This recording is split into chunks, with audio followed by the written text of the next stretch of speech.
It is my immense pleasure and honor that I stand before you today to extend a warm welcome to you to this capacity building program of National Mission on Libraries for public library personnels. I am highly thankful for our Honorable Vice Chancellor, Professor Nilofer Khan, for approving our proposal to organize this workshop, our worthy registrar for his support and guidance, officers of the Ministry of Culture for wholeheartedly sponsoring and supporting this program, experts who agreed to share their knowledge, and participants who accepted our invitation to attend the program. The library is a passport that opens our eyes and hearts to the world beyond our front doors. Public library is not just a physical space with shelves lined with books, but a gateway to knowledge and culture. It is a place where minds meet, curiosity is nurtured, knowledge flourishes, and wisdom is spread. Andrew Carnegie says, a public library outranks any other one thing that a community can have to benefit its people. It is a never-failing spring in the desert. However, libraries without trained and updated library professionals are like soulless bodies. Library and information professionals channelize the information in different directions so that the right user get right information at right time. To channelize this information, LIS professionals not only need various professional skills, but have to keep pace with technological advances as well. Learning is a continuous process. Henry Ford was right when he said, anyone who stops learning is old, whether at 20 or 80, anyone who keeps learning stays young. The skilling, recycling, and upskilling is important in the present IT age. The American businessman and futurist Alvin Toffler, in his book Future Shock, predicted more than 50 years ago, the illiterate of the 21st century will not be those who cannot read and write, but those who cannot learn, unlearn, and relearn.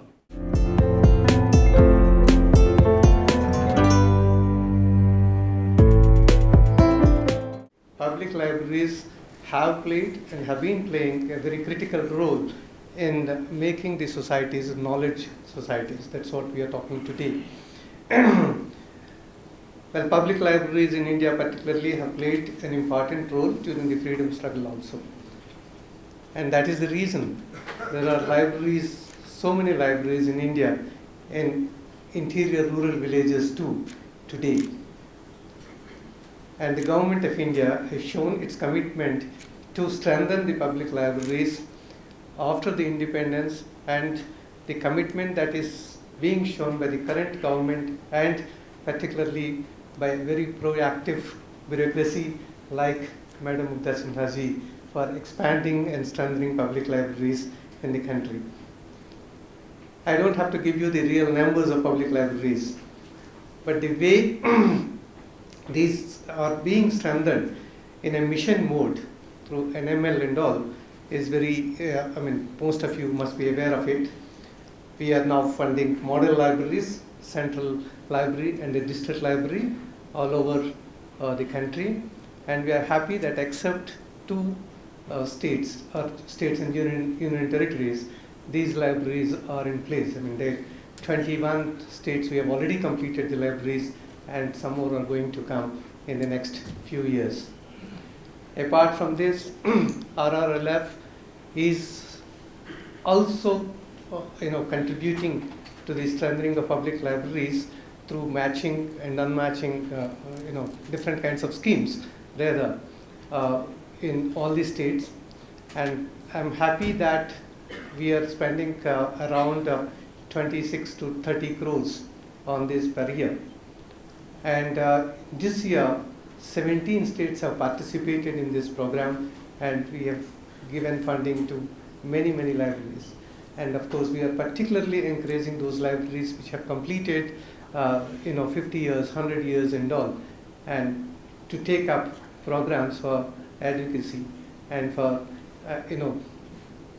giving the kind of vibrancy that is required for the public libraries. Well, public libraries are very important, not only for giving access to the people for information, as my friend said, it's information, learning. And as he rightly said, learning, unlearning and relearning. These three are very important. We'll have to keep on relearning given the changes that we are facing, changes that we are experiencing in the society, in the technology, and in many areas. And people, unless people have access to the information in terms of books, in terms of other technological devices and all, it's not possible. So it is happening, and I strongly believe that this kind of development is something which brings in the kind of democratic values or other values that are so relevant for the countries to prosper, countries to sustain, countries to achieve leadership in the world scenario.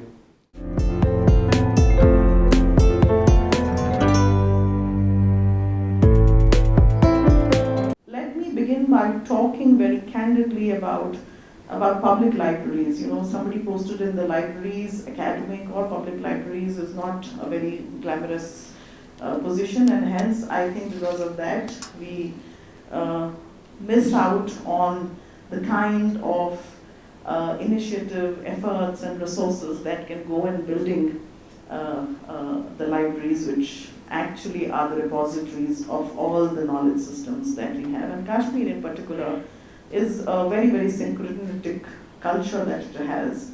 The Fourth Buddhist Council was held here, and so much of knowledge, artifacts that I saw in the library and the museums today.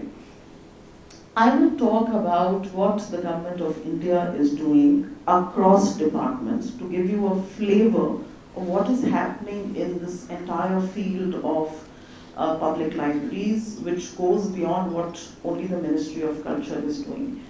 So if I mention that in the Ministry of Culture we have two schemes, the National Mission on Libraries, which is a 100 crore scheme, is on till 2026. As part of this scheme, we provide monies to 76 different libraries in the country, 6 of which are the MOC premier libraries of the country, which are part of the first schedule of the Constitution, which is the libraries of national importance.